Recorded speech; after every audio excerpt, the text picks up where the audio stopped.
aujourd'hui, le risque, il n'y a plus vraiment de risque. Enfin, au pire, c'est que ton image qui va y prendre un petit coup, mais les gens qui vont te critiquer parce que tu as osé, c'est un peu des couillons, quoi. En gros, au moins tu as osé et tu auras appris quelque chose, parce que si tu fais ta première erreur, tu vas être là, ok, mais c'est pas comme ça qu'il faut faire en fait. Et tu vas pouvoir faire ta deuxième. Moi, je dirais juste, s'il y a une chose, c'est tester, c'est oser et c'est demander. C'est les trois mots que je dirais, c'est vraiment ceux-là. Okay.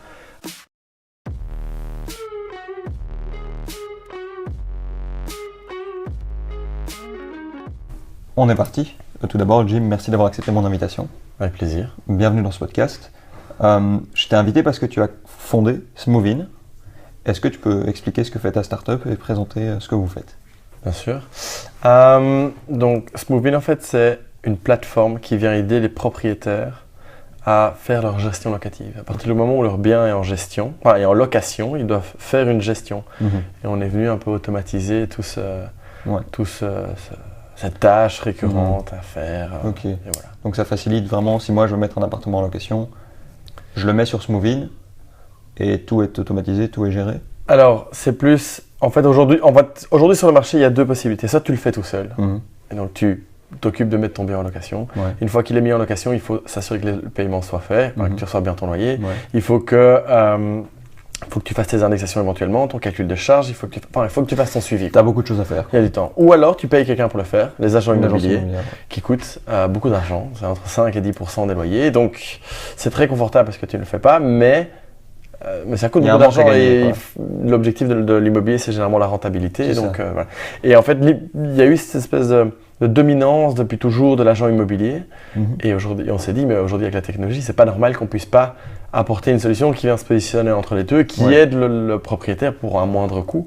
Et c'est ce qu'on a fait. Okay. Mais on s'occupe pas, on a des barrières bien précises entre ce qu'on peut faire et ne pas faire en tant qu'agent immobilier. Donc on n'est pas agent immobilier, donc par exemple, mettre un bien en location pour quelqu'un, on ne peut pas le faire. Ça, tu ne peux pas le faire. Non. Okay. Donc c'est vraiment une aide à la gestion, quoi. Exactement. Ok.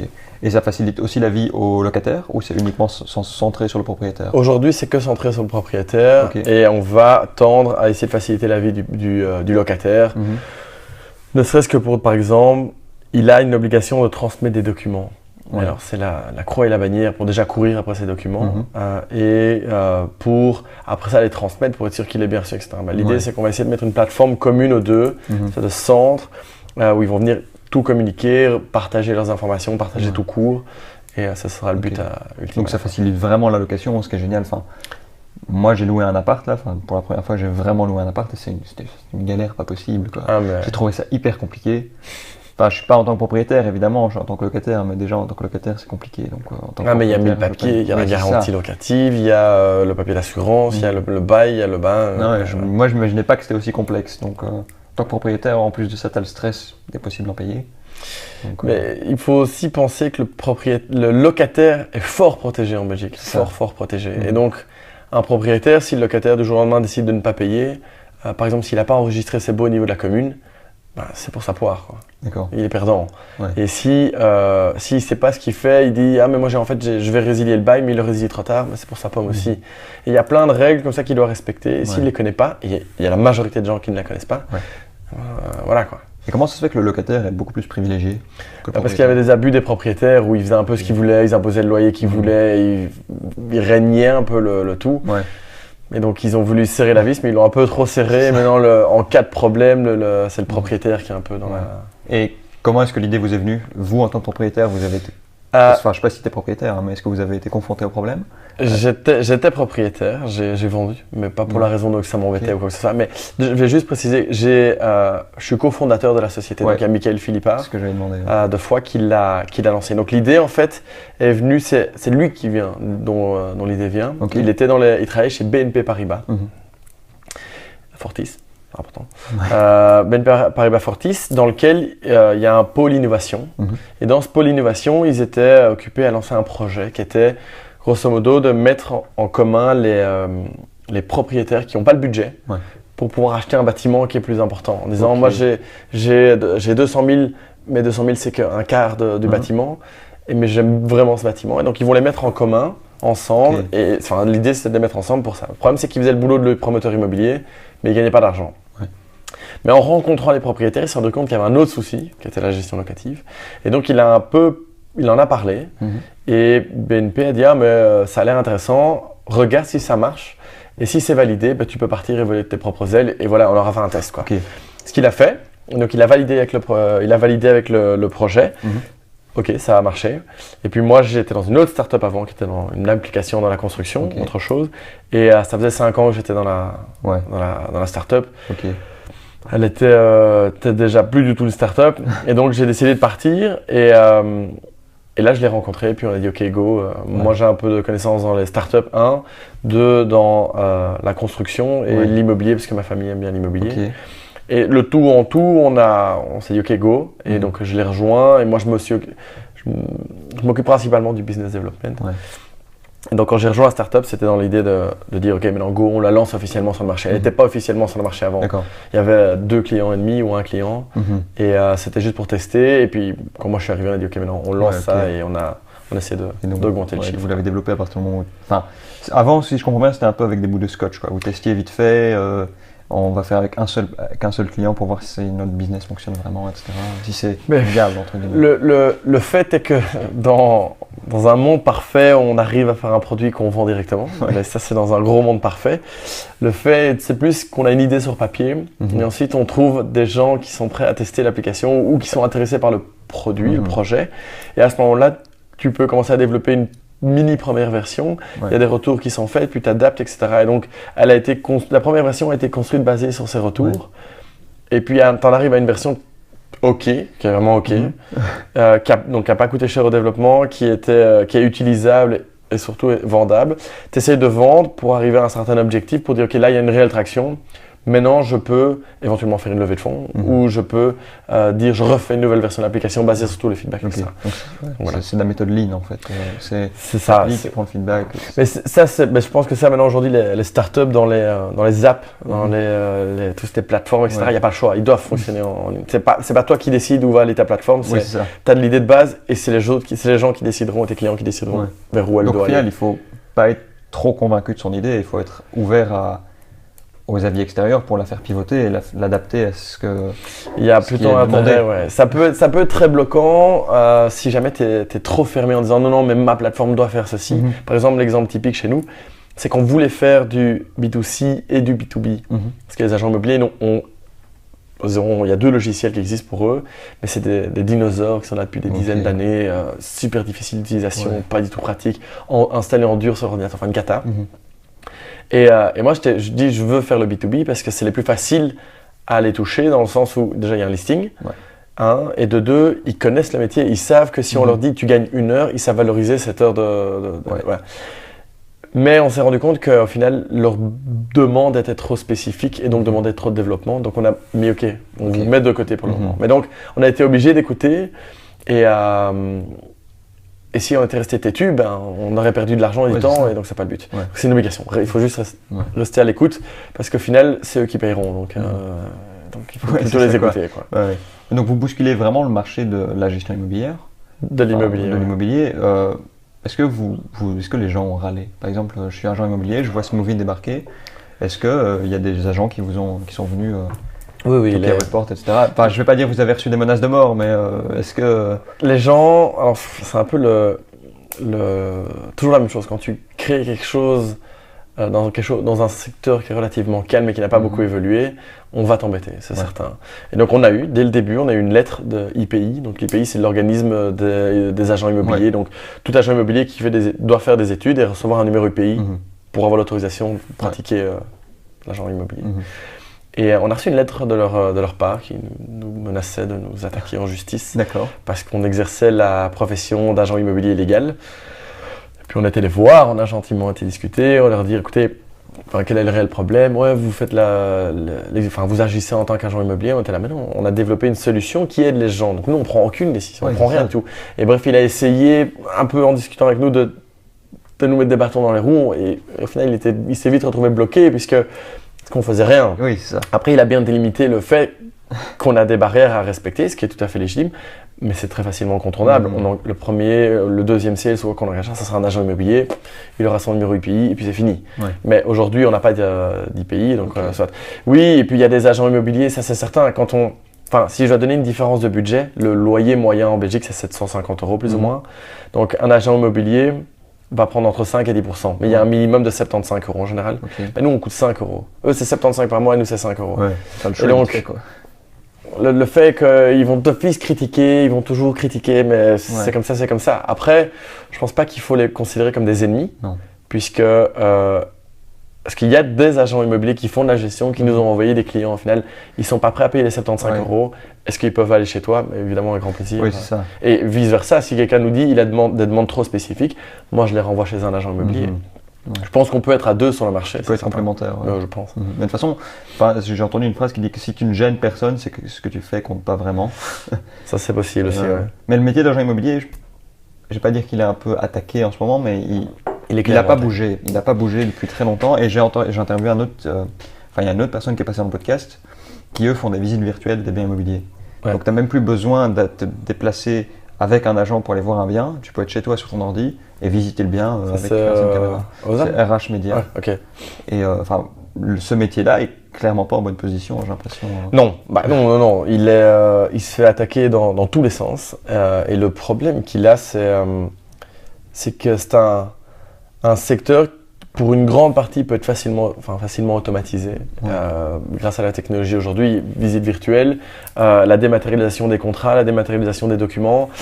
Les communes se mettent à jour. Avant c'était mais tu peux aller enregistrer mes baux, il fallait aller à la commune, donc un agent immobilier son sens. Maintenant tu peux l'envoyer par mail. Donc ils sont un peu dans la ImoWeb, sont les leaders numéro 1 sur le marché. Ils font ce qu'ils veulent, ils imposaient des prix assez élevés, mais c'est normal. Il y a 3 millions de personnes qui vont par mois sur le site. Et les agents immobiliers, s'ils veulent louer ou vendre leurs biens, sont obligés de le mettre sur ImoWeb. Oui, mais au final, l'agent immobilier, si tu sautes l'agent immobilier, tu le mets directement sur ImoWeb, c'est la même chose. Et donc, effectivement, ils vont devoir, en tout cas, ou bien se repositionner sérieusement, ou alors ils vont avoir des sérieux bâtons dans les roues. Et il y en a plein, mais il y a plein d'alternatives, de solutions qui sortent pour ça, quoi. Que ce soit pour la mise en location, que ce soit pour les contrats, que ce soit pour la gestion locative, nous. Voilà quoi. Il y a de plus en plus de métiers qui vont être automatisés de toute façon, donc tu ne peux pas lutter contre ça entre guillemets. Non, mais non, justement, et c'est ça le problème des agents immobiliers, c'est qu'ils ont ImoWeb est leader, donc ImoWeb fait un peu ce qu'il veut, c'est normal, il n'y a pas de souci. Tu payes si ton bien est vendu, c'est normal. C'est ça. Mais comme les prix sont relativement hauts de chez ImoWeb, les agents immobiliers se sont dit ok, ça on n'aime pas, donc on va essayer de contrecarrer ImoWeb et on va lancer un site sur le côté. Bien sûr, ce site n'a pas fonctionné. C'est pas la première tentative d'essayer de sortir ImoWeb de sa position, mais c'est pas chose facile et c'est pas chose faisable, je pense, à aujourd'hui. Ils ont quasi un monopole, donc si tu veux détrôner un monopole. Pour moi, ils sont, il y a ImoWeb, Imovlan et puis Logic Imo, mais entre ImoWeb et Imovlan. Mais tu tapes immobilier sur Google, c'est ImoWeb qui ressort. Oui, mais ils ont un budget. Ils se sont fait racheter par une société allemande, Axel Springer, qui. Voilà. Enfin bref, elle est. Ils ont les moyens, quoi. Ils ont les poches très profondes. Et du coup, si moi je suis propriétaire, je décide de passer par Smoovein, comment ça se passe concrètement?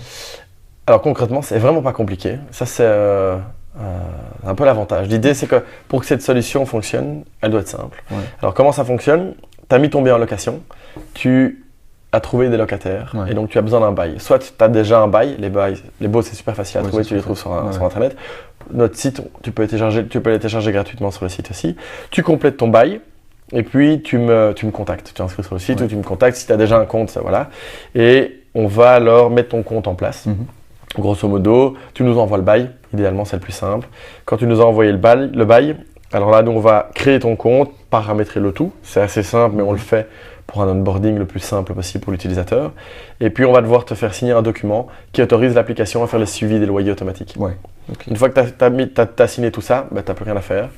Et tu reçois tes mails, 4 mails par mois. Sur ces 4 mails, le 5, le 10, le 20 et le 30, tu reçois un topo de ta situation de portefeuille qui dit tu as reçu autant de pourcents de tes loyers. Il y a telle et telle personne qui sont éventuellement en retard.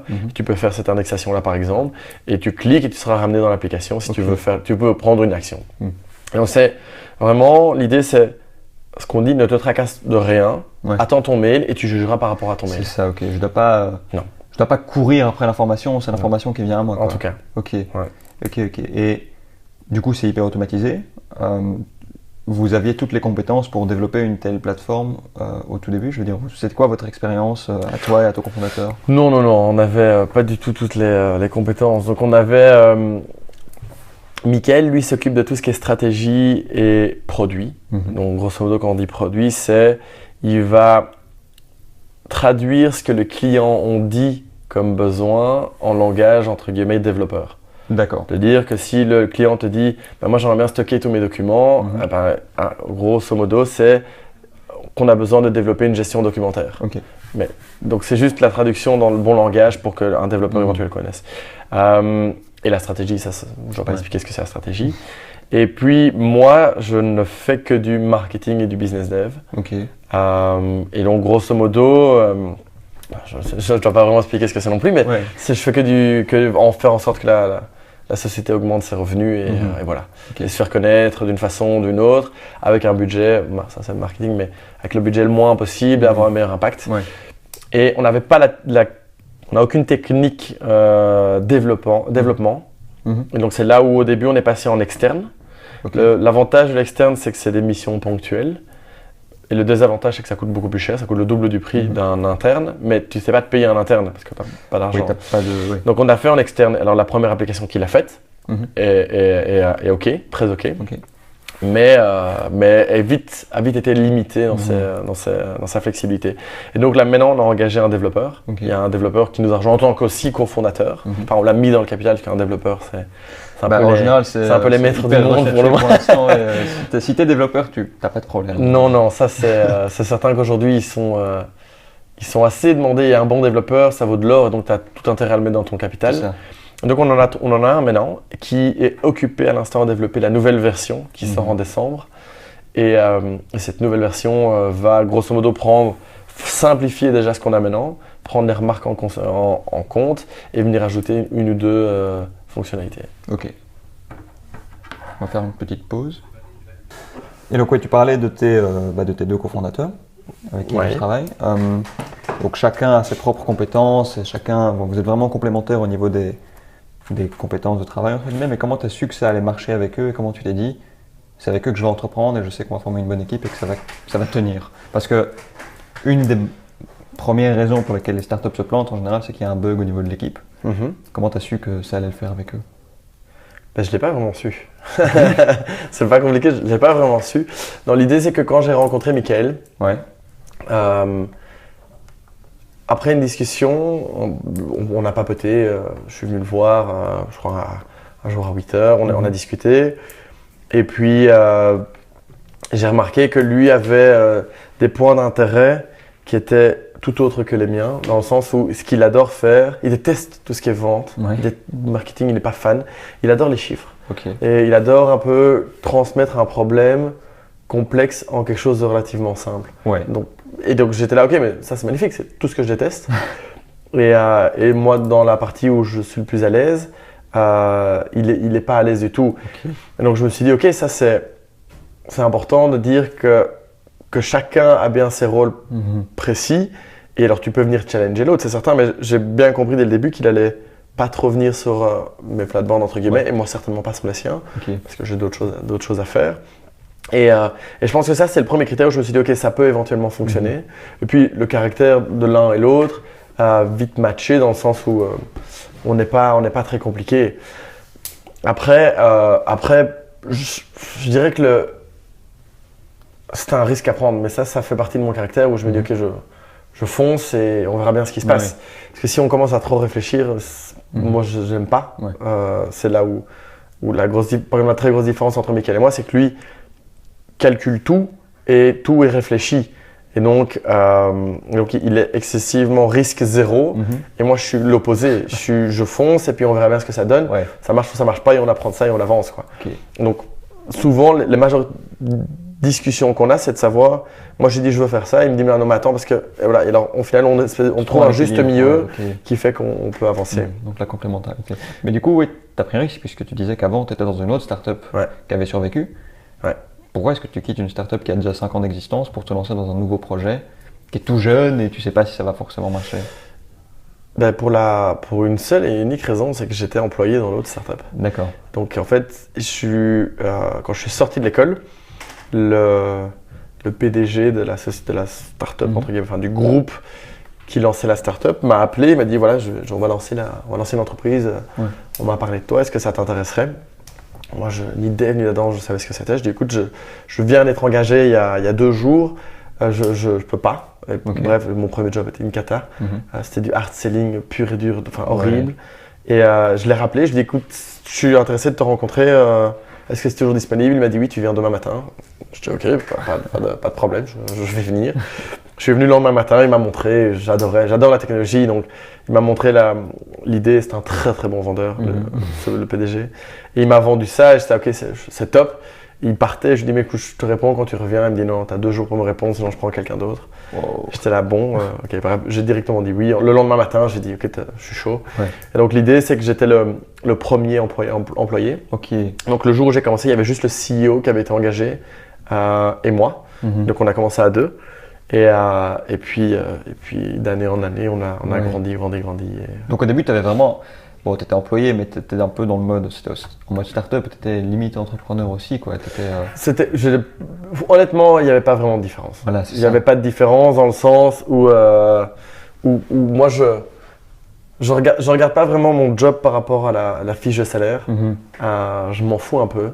Et je regarde le job parce que le job m'intéresse et où le matin je suis content d'aller travailler. C'est ça. Si je suis pas content d'aller travailler, on peut me donner un salaire de ministre. Si mon job m'emmerde, je vais jamais tenir. Et donc là-bas, c'était pas ça. Pour moi, j'avais une mission, c'était de faire en sorte que cette société démarre. Et donc, point, c'était ça ma mission. Et le reste ne m'importait pas, mon statut ou autre, j'avais pas vraiment d'importance. Et donc forcément, au plus de gens arrivaient dans la boîte, au plus tu passais vers vers le salariat, plus employé classique, j'imagine. Ou ça n'a rien à voir. Écoute, de nouveau, on est resté, je crois, 6 mois d'abord à 2, puis on en a engagé un 3e, vite un 4e. Et puis il y a des développeurs qui nous ont rejoints. C'était en fait une société avec plein de développeurs qui nous ont rejoints. Donc on est vite passé à une petite dizaine.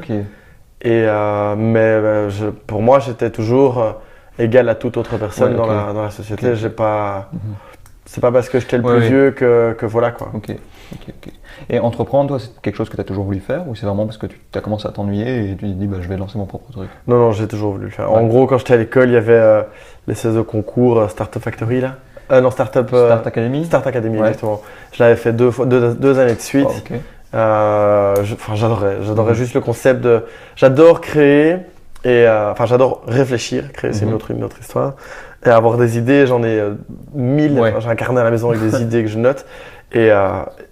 Et dans la même logique, mon but, c'est pas que ça me rapporte de l'argent, c'est juste que cette idée voit le jour un jour. Et c'est ça. Donc, je pense que je l'ai toujours eu. Mais bon.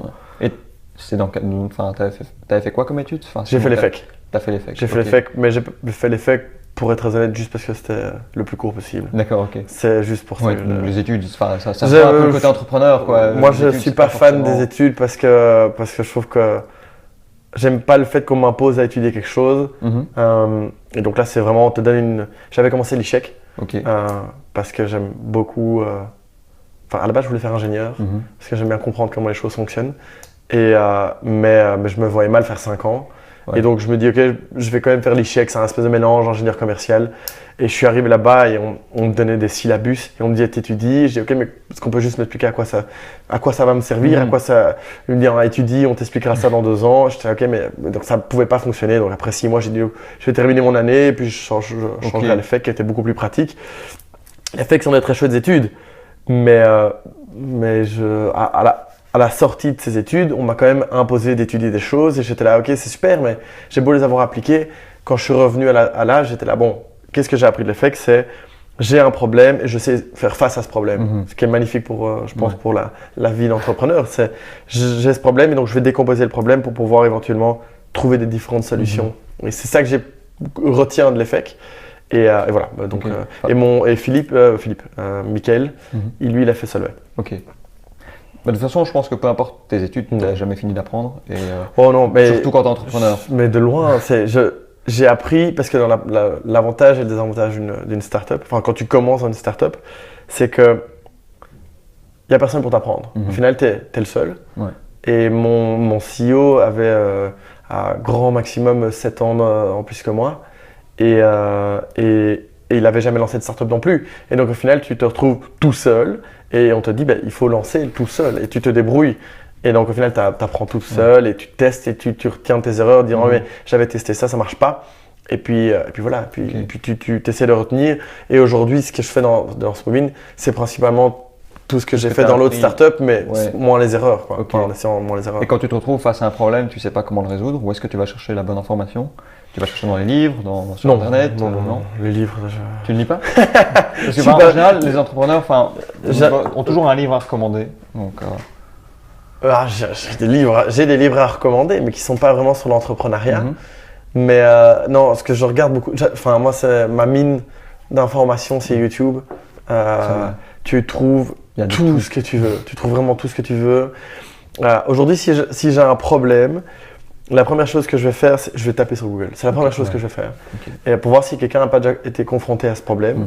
Ce qui en général est souvent le cas. Mais aujourd'hui, tu peux tout trouver sur Google, quoi. Tout le monde a ton problème. Mais c'est généralement d'office quelqu'un à rencontrer. Et puis ici, comme je suis dans un incubateur, je vais d'office en parler aussi au niveau des autres startups en disant mais est-ce que tu as déjà rencontré ça et comment as-tu fait pour, et puis ils vont ou bien me dire je sais pas. Et si je sais pas, alors moi je chercherai encore plus sur Google. Et si je vois je suis vraiment bloqué, dans ma famille j'ai d'autres entrepreneurs. Tu trouves toujours quelqu'un. Tu trouves toujours quelqu'un. Au pire, tu vas dans n'importe quel coworking. Et il y a des startups partout et tu peux aller aborder une startup sans problème. C'est une startup, elle va dire mais oui, mais attends. Et elle va te prendre 5 minutes pour t'expliquer le souci, il n'y a aucun stress. Moi, si quelqu'un arrive ici et me dit écoute, tu es une startup, j'ai entendu que, est-ce que tu crois que tu pourrais juste m'expliquer comment tu as fait pour avoir des articles dans 10 journaux sans dépenser un centime? Je dis en grand plaisir, je l'explique. Enfin, ça me prend 5 minutes, j'ai pas de souci à le faire, quoi.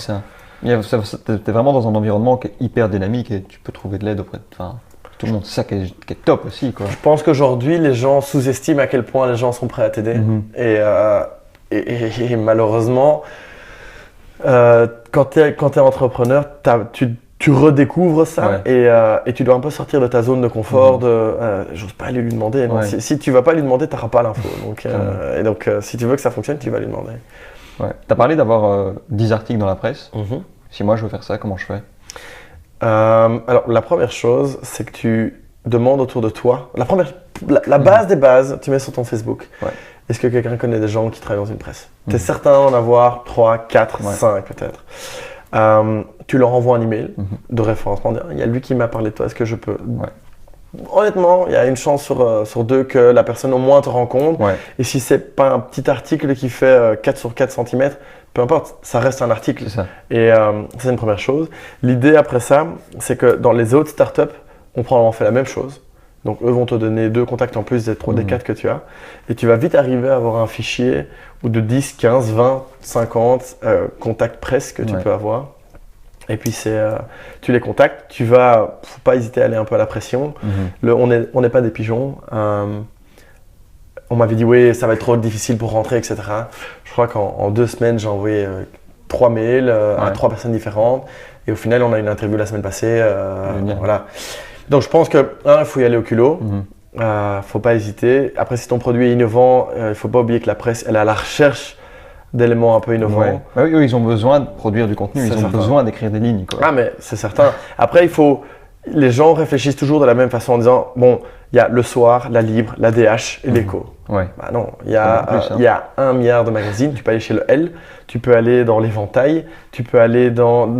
Et tous ces magazines en plus ont tous une section soit start-up, soit ceci, soit cela. Et donc, au final, c'est ça. Sans compter que c'est hyper à la mode, entre guillemets. Enfin, c'est hyper tendance en ce moment. Et alors là, ce que nous, on faisait, c'est on écrivait un article sur nous.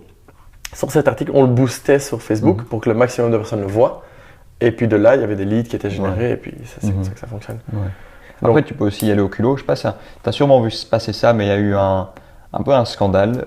Un site qui s'appelle Rich Meal Beautiful. En gros, t'en as entendu parler, ouais. En gros, c'est le mec a mis une remorque, une grande pancarte devant les unifs, et puis tout le monde en a parlé, mais c'est complètement absurde. C'est parce que, par exemple, la mairie de Paris qui tweet ça sur son compte, donc il y a je sais pas combien de millions de personnes qui voient ce tweet, en disant ouais c'est scandaleux, mais du coup ils font la pub gratuitement pour le mec. Ça c'est Ryanair qui est le pro là-dedans, de faire de la mauvaise pub. Oui. Enfin, il disait la mauvaise pub n'est pas de la mauvaise pub, c'est ça. La mauvaise pub c'est de la pub. Bad buzz is still buzz. Voilà, c'est quelque chose comme ça, et donc c'est ça l'idée. Si tu veux un peu secouer le bazar, tu peux éventuellement le faire sans problème. Et je pense que dans l'immobilier, il y a 1001 façons de le faire. Au début, on avait fait une campagne où on offrait un cadeau, etc. On a fait avec des belles bouteilles de champagne. Ouais. Puis il y a des gens qui ont participé. Tu nous donnais 3 contacts de personnes qui avaient de l'immobilier. Tu recevais ta bouteille de champagne, c'est assez simple. Et aujourd'hui, une simple campagne qu'on ne va pas encore faire maintenant parce que voilà, c'est de dire, écoute, c'est très simple. Tu fais un concours.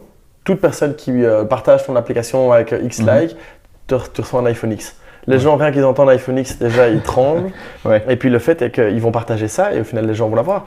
Et tu peux aller dans l'extrême de l'extrême. Tu trouves un appartement, t'offres un an de loyer à une personne. Mais une campagne marketing, ça coûte énormément d'argent. Si tu dis un an de loyer, je peux t'assurer que tu as tous les locataires de Belgique qui vont te dire ok, mais moi je te donne les coordonnées de mon propriétaire sans problème. Quoi. Mais c'est faisable. Il faut juste oser. Ça, c'est le plus gros.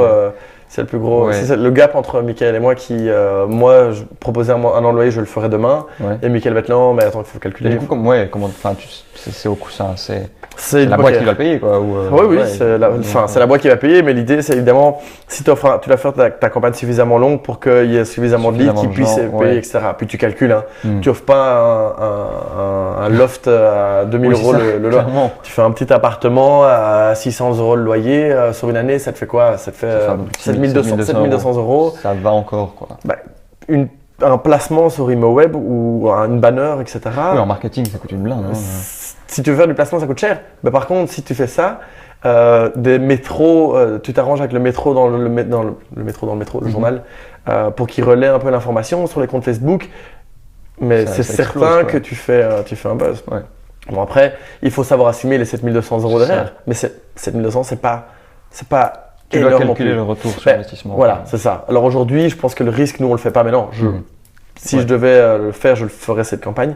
Mais je pense que ces 7200 € peuvent être mieux investis aujourd'hui. C'est ça. Mais je pense que faire un truc qui casse un peu la pub classique normale peut te permettre d'avoir plus d'impact. Au final, tu as plein de façons d'exploser et faut juste avoir un peu du jeune brainstormer. Mais c'est certain. Et alors, quand j'étais à l'EFEC, j'avais un site préféré qui s'appelait de mémoire Alternative Marketing, mais je pense qu'il n'existe plus.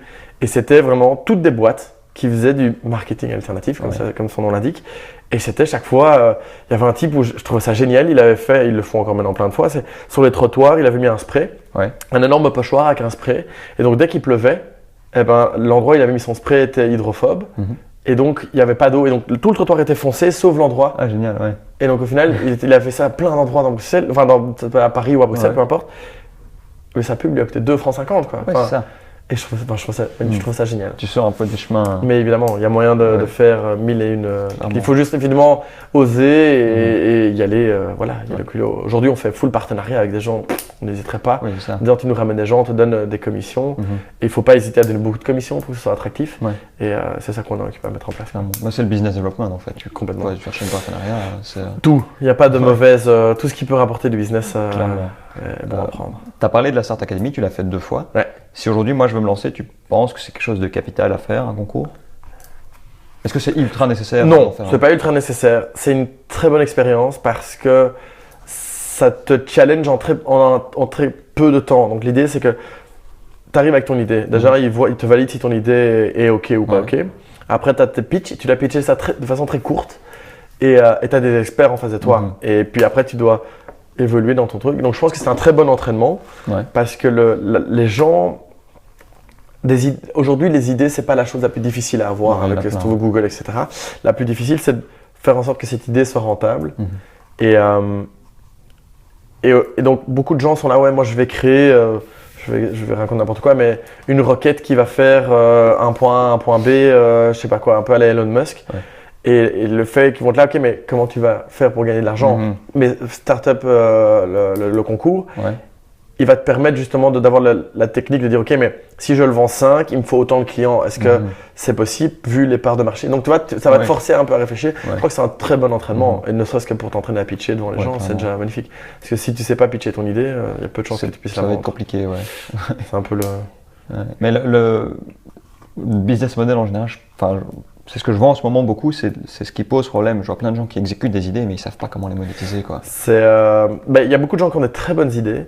Et puis quand on arrive effectivement à la monétisation de cette idée, ils se rendent compte que c'est pas viable ou au final que c'est pas assez cher ou beaucoup trop cher. Enfin, ils ont des soucis, ils auraient dû réfléchir. Mais je vais pas te mentir que aujourd'hui chez Smooviin et avant dans mon ancienne startup, la tarification a changé pas mal de fois. Aujourd'hui. Comment tu fais pour tarifier, pour poser un tarif? Ça c'est fort compliqué. La stratégie chez Smooviin c'est très simple. Pour l'instant on fait un tarif hyper bas, 5 euros. Pour inonder le marché. L'objectif c'est de choper un maximum de clients et on va faire du upsell après. Parce qu'une fois que le client est content avec la base, le upsell est la partie entre guillemets facile. Donc tu vendrais des services supplémentaires? Tu veux un module en plus, tu veux une fonctionnalité en plus, c'est 1 euro en plus, etc. Et donc tu vas venir gratter un peu plus et c'est comme ça qu'on va fonctionner. Comment on a fait ça? On est parti du principe qu'il fallait un gros gap. Donc on a dit le prix minimum d'un agent immobilier c'est 75 euros. Après, on a regardé nos coûts fixes, qui sont vraiment, comme c'est du SaaS, c'est une application, c'est minime. Et on s'est dit, ok, donc, il ne faut pas que ce soit trop bas, parce que trop bas a une mauvaise image. Donc, si tu fais ça à 1 euro, ça va être problématique. Tu dis où est l'embrouille, quoi. Voilà, il y a quelque chose. Déjà, 5 euros, ça pose problème pour chacun. Moi, ça me semble super bas, quoi. Mais c'est par unité. Donc, si tu as 10 appartements, c'est 50 euros. Donc, ça monte. En général, si tu as 10 appartements, payer 50 euros, c'est pas trop un problème. Non, c'est là qu'on reste logique. Mais la première chose, c'est de demander aux gens les premiers clients que tu as ou les premiers gens, c'est de dire combien tu serais prêt à payer pour ça. Et ils vont te donner une idée.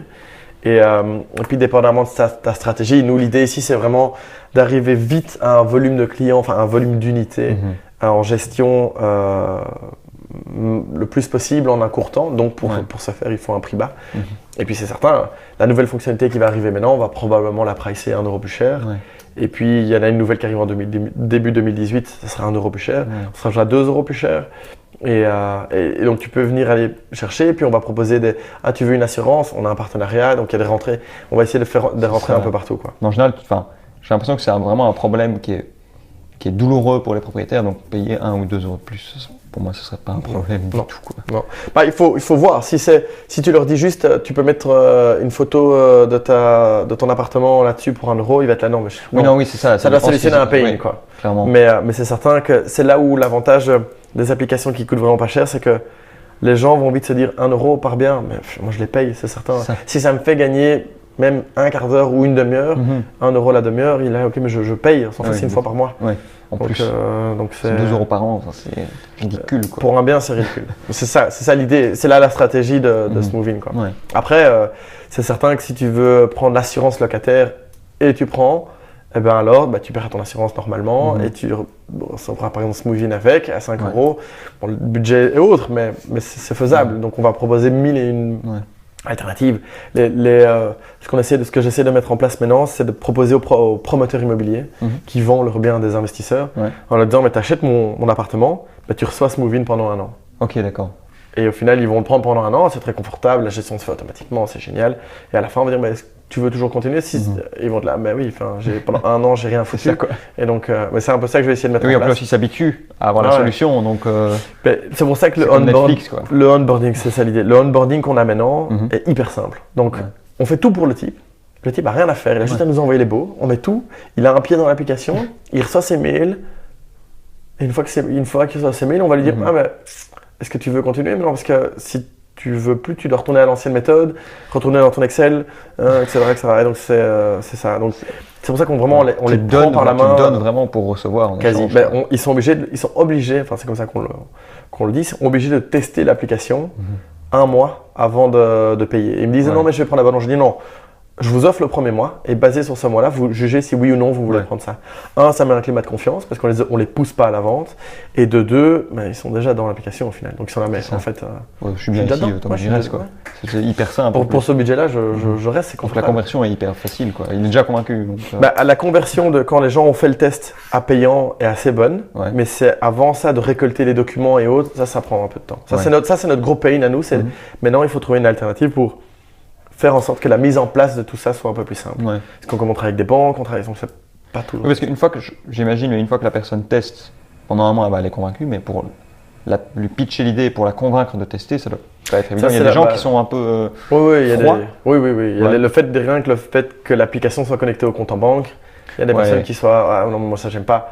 Donc on leur dit mais écoutez, ouvrez un compte en banque spécifique pour vos loyers. Alors, mais ils sont là, oui, mais. Et donc, pour l'instant, comme on est en lancement de la startup, tu dois cibler les gens. Donc, nous, en Belgique, il y a plus ou moins 2 millions d'unités potentielles. Ça, c'est le marché potentiel. Très grosse louche. Et donc, dans ces 1,2 million, tu as l'espèce de cycle d'utilisateurs, je ne sais plus comment ça s'appelait, la courbe, mais la courbe avec les pionniers, et puis tu as les early adopters, et puis tu as la masse, et puis etc. Mais tu dois trouver tes pionniers. Et donc nous, dans ce cas-ci, c'est des gens qui ont passé entre 30 et 45 ans, donc qui ont l'habitude de la technologie, qui ont un peu d'argent parce qu'ils ont investi, mais qui sont surtout en plein milieu de leur boom de leur carrière, donc qui n'ont pas le temps. Et donc ces gens-là sont prêts à faire le pas. Et puis on a la masse qui sont les personnes âgées, qui n'ont plus l'énergie, mais qui n'aiment pas la technologie, qui ne sont pas très friands de la technologie ou pas l'habitude. Et donc ça, on va aller les chercher après. On va les convaincre, On va les chercher, quitte à faire un deal avec une maison de retraite. Mais tu es dans la maison de retraite, tu as de l'immobilier, c'est dans le package. Il y aura moyen de trouver, mais pour l'instant, on fait un focus sur le… Ça demande beaucoup d'énergie, donc il faut faire ces gens-là. Ça fait combien de temps que ça a été créé, ce projet ? Ça fait plus d'1 an que l'idée a été créée et ça fait depuis mars qu'elle est lancée sur le marché. Ok, donc ça fait 7 mois. Voilà. J'allais demander est-ce qu'il y a eu des erreurs que vous avez faites et que vous regrettiez entre guillemets, est-ce que vous auriez fait les choses différemment en regardant en arrière, je veux dire. Oui, d'office on a fait des choses. On avait engagé des personnes et au final elles sont parties du jour au lendemain. On avait engagé un développeur et puis il est parti du jour au lendemain et on n'a pas compris. On était là mais pourquoi ? Et l'idée c'est que je pense que la sélection qu'on a faite, il était brillantissime. C'était un très très bon développeur. Mais c'est peut-être ça son problème, c'est qu'il était trop brillant et donc il a commencé un peu à regarder trop dans d'autres parties. Il était là en fait moi je suis plus sûr et il a probablement eu 1000 propositions sur son côté donc il est parti. Et je pense qu'on aurait préalablement dû mieux filtrer l'engagement et être sûr de le tester, etc. Et voilà, donc on a fait des erreurs et d'autres on aurait, mais justement ça nous permet vraiment de pas refaire ces erreurs pour la suite. Il faut être ok avec les erreurs et dire ok j'ai déconné. Il n'y a pas de mauvaise erreur. Mais j'en apprends de toute façon quoi. Il y a une mauvaise erreur, ce serait une erreur qui fait que la boîte se ferme, mais ce n'est pas le cas. Là on a continué à avancer, donc au final il n'y a pas de mauvaise erreur. Oui, c'est un peu dérangeant parce qu'on a peut-être perdu on a peut-être fait une pub qui servait à rien, ça a coûté 200 €, ok, ça a coûté 200 €, mais au moins on sait qu'aller viser à Outsiplou les bains de pied, c'est peut-être pas la cible. Oui, ok, mais c'est pas grave, on le sait maintenant. Je pense pas qu'il y ait de mauvaise erreur en soi. Il faut juste avoir les épaules que pour choper des erreurs. Parce que quand tu fais du calling, des portes, tu vas t'en prendre une série. Et ça, on a des students maintenant qui sont chez nous. Et malheureusement, ils font du calling. Enfin, pas malheureusement, c'est qu'ils sont en option vente et donc ils font du calling. Ils sont obligés quoi. C'est l'option vente quoi. Donc c'est certain qu'on va pas les envoyer chez le client alors qu'on n'est pas sûr. Et ils se prennent des portes et des portes. Mais je crois qu'ils ne se rendent pas compte que quand tu arrives sur le marché, quand je leur dis qu'ils doivent faire minimum 25 calls par jour, connectés, donc c'est-à-dire qu'ils ont discuté avec 25 personnes. Donc pas appeler et puis dire ah non merci au revoir ça m'intéresse pas. Non, ça c'est pas un call. Ils ont eu un propriétaire, s'ils ont un locataire ça m'intéresse pas. S'ils ont eu un propriétaire, ils ont discuté, que le propriétaire dise non c'est pas grave, mais ils doivent avoir discuté avec 25 propriétaires. Pour eux c'est énorme quoi. Mais je leur dis mais les gars, vous vous rendez pas compte, obligé, quoi. Si tu veux que ta société fonctionne, tu vas pas devoir en faire 25, tu vas devoir en faire 75 par jour. Et si c'est 75, tu as des journées où tu vas avoir 75 non, c'est badant quoi. Tu rentres chez toi, tu as les pieds qui traînent et tu es là ok mais est-ce que c'est une bonne idée, tu vas te poser 1000 questions, mais c'est pas grave. Demain est une nouvelle journée, et peut-être que demain tu auras 10 rendez-vous. Et sur ces 10 rendez-vous, c'est magnifique. Donc c'est très en dents de scie, mais faut juste pas... C'est en pensant au lendemain que tu parviens à te relever, entre guillemets, quand tu te prends des portes et des portes et des portes. Je pense pas vraiment au lendemain, c'est juste... Comment tu fais pour rester motivé malgré toutes les personnes qui te disent non? Je sais pas très bien, je rentre chez moi, j'ai ma copine qui est chez moi, je suis... je fais la part des choses, je mets vraiment un gap entre ma vie personnelle et le boulot. Et donc quand il est 6h30, 7h, le boulot est fini et je rentre et donc j'ai d'autres choses à penser et ça reprendra demain. Et demain est un nouveau jour et donc je me dis juste qu'est-ce qui s'est éventuellement mal passé et puis demain je recommence. Bon, après, si c'est un mois de calling négatif, je pense que j'aurais peut-être du mal. Mais il y a quelque chose qui ne va pas. Ouais, clairement. Si c'est une semaine qui ne se passe pas, si pendant une semaine, tu n'as pas de rendez-vous alors que tu as fait des calls et des calls, il y a quelque chose qui ne va pas. Et donc, tu dois adapter ton shot.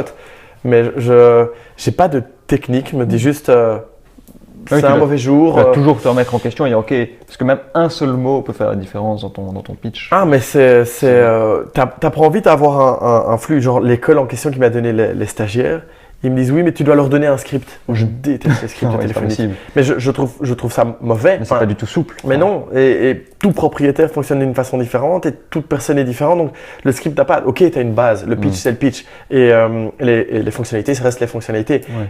Mais ça dépend comment tu les abordes. Si tu appelles avec la personne, tu lui poses la question oui, mais comment vous faites pour gérer vos biens aujourd'hui?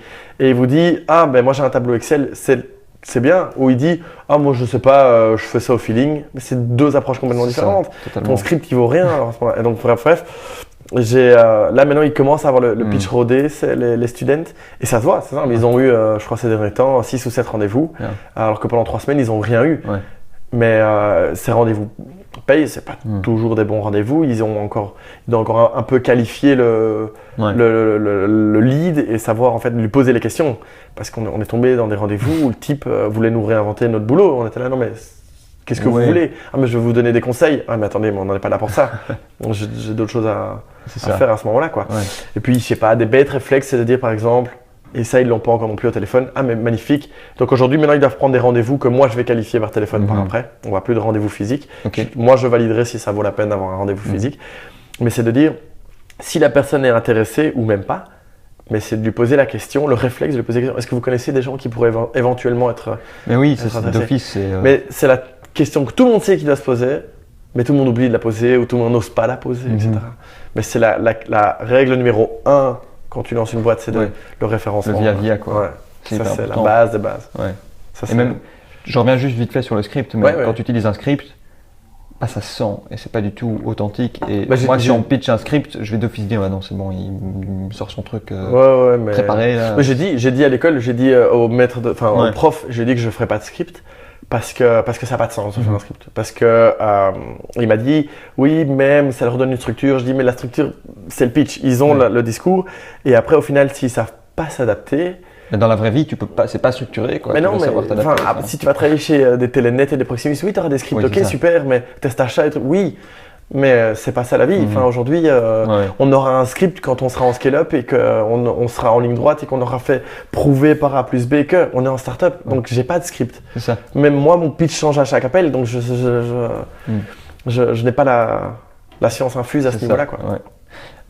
On arrive déjà à la question de la fin.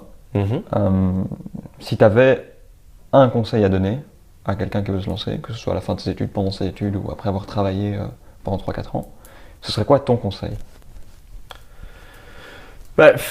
Moi, mon conseil de base, je dirais, c'est qu'il faut pas avoir peur. Aujourd'hui, on a la chance de pouvoir faire des erreurs. Donc, si tu termines tes études, tu dois t'inscrire au chômage ou au forum, ou je sais pas comment ça s'appelle. Ouais. Et ben, si tu te mets en tant qu'indépendant, par exemple, le forum a t'aidé pendant tes 6 premiers mois. Okay. Mais c'est magnifique. Enfin, tu as le chômage. Si tu touches le chômage, on n'aime pas le mot chômage, etc. Mais il faut pouvoir l'utiliser si c'est pour bien. Si c'est pour chômage et regarder Netflix chez toi, ça vaut pas la peine. Mais si tu t'inscris au chômage et chez toi, tu commences un peu à griffonner tes idées, mais ça t'aide. Et donc, aujourd'hui, le risque, il n'y a plus vraiment de risque. Enfin, au pire, c'est que ton image qui va y prendre un petit coup, mais les gens qui vont te critiquer parce que tu as osé, c'est un peu des couillons, quoi. En gros, au moins tu as osé et tu auras appris quelque chose. Parce que si tu fais ta première erreur, tu vas être là, ok, mais c'est pas comme ça qu'il faut faire en fait. Et tu vas pouvoir faire ta deuxième. Moi, je dirais juste, s'il y a une chose, c'est tester, c'est oser et c'est demander. C'est les trois mots que je dirais, c'est vraiment ceux-là. Et ton réseau autour de toi peut t'apporter tellement. C'est juste fou comment les amis d'amis, les parents, etc. Enfin, tes parents, ça fait X années qu'ils réseautent indirectement sans le vouloir ou en le voulant ou pas. Mais ces gens-là peuvent t'aider, c'est juste magnifique. Donc oser en parler quoi. Mais évidemment, oser en parler et tester et valider chez eux. C'est les premiers chez qui tu peux valider sans… Quand tu veux te lancer, la première étape c'est que tu testes. C'est tester, c'est de mettre ça sur papier ou griffonner. En plus, avec la technologie aujourd'hui, si tu as une idée d'app, tu peux faire des mock-ups, mais hyper facilement. Tu arrives chez quelqu'un, tu dis écoute, si j'ai ça, est-ce que ça t'intéresserait? Tu valides ça chez 15-20 personnes, et ben, tu sais que ton projet est viable. Si tu as une personne qui te dit oui, c'est tes parents parce qu'ils veulent te faire plaisir. Voilà, il faut juste sortir du cercle famille-famille. Donc ta famille ne sera jamais très fidèle, mais tu vas chez des amis et eux seront un peu plus. Ok, et à la limite, tu essaies même de leur dire ok, mais si j'ai ça, est-ce que tu es prêt à signer maintenant? Et tu les fais croire qu'ils signent, et s'ils sont dit oui, ok, je veux bien signer, est-ce que tu as un papier? Mais c'est la preuve qu'ils sont vraiment engagés, quoi. Et donc, oser, il faut d'office oser tester. Si je suis propriétaire d'un appartement, que je veux passer par Smoovin, où est-ce que je vous trouve? Tu peux aller sur notre site internet, donc smoovin.be, smovin.be. Là-dessus, tu as 1001 petits boutons qui te disent tester gratuitement, contact, commencer. Et là, il y a un questionnaire que tu peux, ton nom, ton adresse mail, ton numéro de téléphone que tu peux compléter. Et alors, c'est à ce moment-là que moi, je te recontacterai dans les 24 heures, tu auras de mes nouvelles. Et sinon, tu peux m'envoyer un mail à moi. C'est donc jim@smoovin.be. Et voilà. Et donc, même s'il y a des students ou autres qui veulent venir peut-être travailler chez nous et autres, on est toujours ouvert à des students qui seraient intéressés, pourquoi pas quoi, qui viennent nous voir et on regardera s'il n'y a pas quelque chose pour eux. Ok, super. Merci Jim. Avec plaisir.